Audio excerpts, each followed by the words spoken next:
During the last rating period, the percentages of viewers watching several channels between 11 p.m. and 11:30 p.m. in a major TV market were as follows: WDUX 15%, WWTY 19%, WACO 22%, WTJW 16%, and others 28%. Suppose that in the current rating period, a survey of 2,000 viewers was taken and the results were recorded in the table below. Test to determine whether the viewing shares in the current rating period differ from those in the last rating period at a 0.1 level of significance. Use the test statistic critical value approach, and also use Excel to verify and get a p-value. What do you conclude? Well, we're given the percentages of each of these stations for the last rating period. And we have some observational data from this rating period that we want to use to try to see if those percentages have changed. Well, typical to setting up a hypothesis test, we're going to assume that they haven't changed, that the percentages are as they were in the last rating period. And then use this data to see if we can reject that and show that there's been some changes. So let me write the null hypothesis this way, and notice that from the previous example given, these percentages are different. We're not assuming that the percentages of all these stations is the same. They're not. So let's let the null hypothesis be. We're going to assume again that the percentages from the last rating period have not changed. So I'm going to abbreviate this. The percentage from WDUX, I'll write that as P sub X. That is from the last rating period, that's 15%. So we'll assume there's been no change. And then from the WWTY, I'll say that's the percentage sub Y equal 0.19. And then for the population percentage for WACO, I'll call that P sub 0, and that was 22%. And then we have the population percentage for WTJW. So I'll say that population percentage is P sub W and write that as 0.16. And then finally for all the others, I'll say P sub R, the remainder, I guess, 0.28. So I'm going to write the alternative as not as above. In other words, there's differences somewhere in this group of percentages. If we can reject the null hypothesis, then we'll support that there is a difference there somewhere. For this rating period, collecting some data, the values in the table would be our observed frequencies. This is basically our sample. And we're going to compare them to what are called expected frequencies. So let's say expected frequencies, and we got to calculate those. Now, what would we expect the numbers to be if the null hypothesis were true? Now notice WDUX in the last rating period was 15%. There is 2,000 viewers in the sample. So what we would have expected as our frequency if the null hypothesis were true is just to take 15% of 2,000. 15% of 2,000, or 300. Now what we observed in this rating period is 182. So there looks like it looks like there may have been a reduction in percentage for WDUX, but I can't really say there definitely has been, because remember, the observed data is just from a sample. Now let's go on to the next one, WWTY.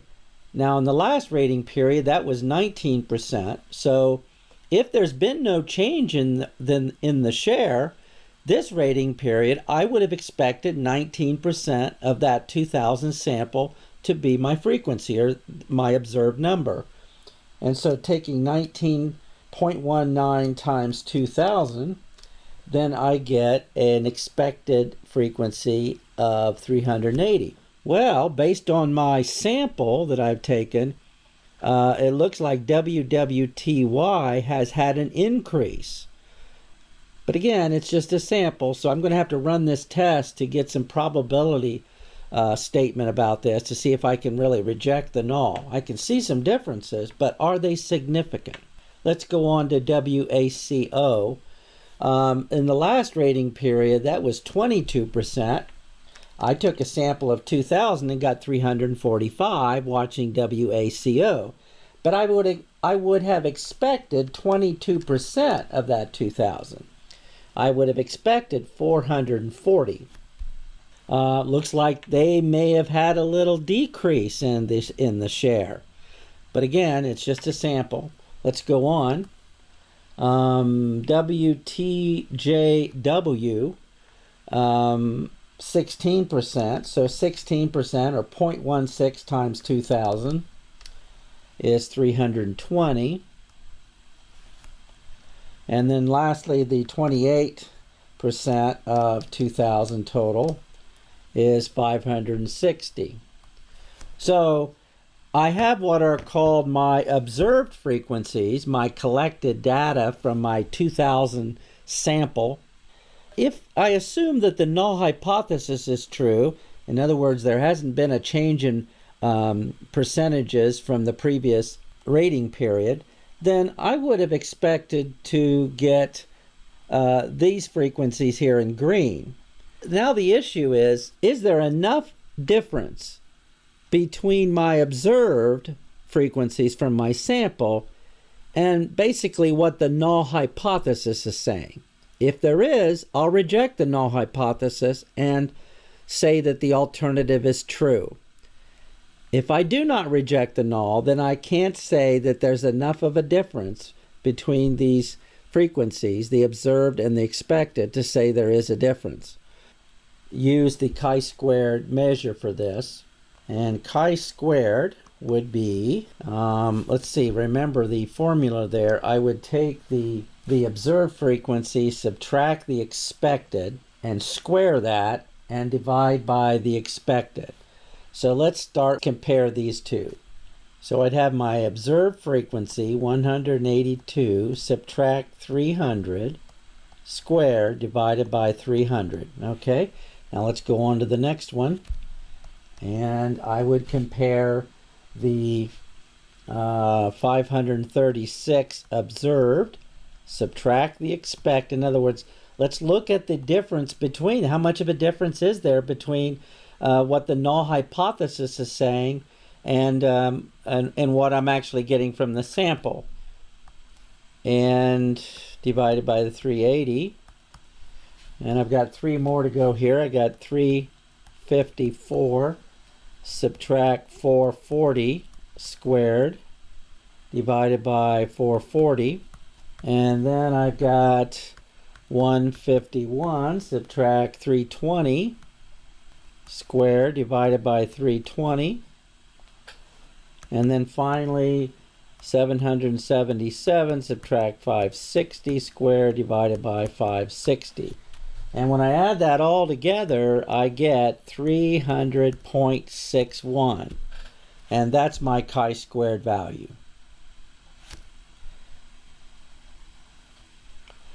Now, going to the chi-square distribution and using an alpha of 0.10, the critical value comes from degrees of freedom in the table, the chi-squared table. And my degrees of freedom here would be the number of categories, subtract 1. So I could say like k minus 1, that's equal to 4. And then looking that number up in the table, I have chi sub 0.1 squared is equal to 7.779.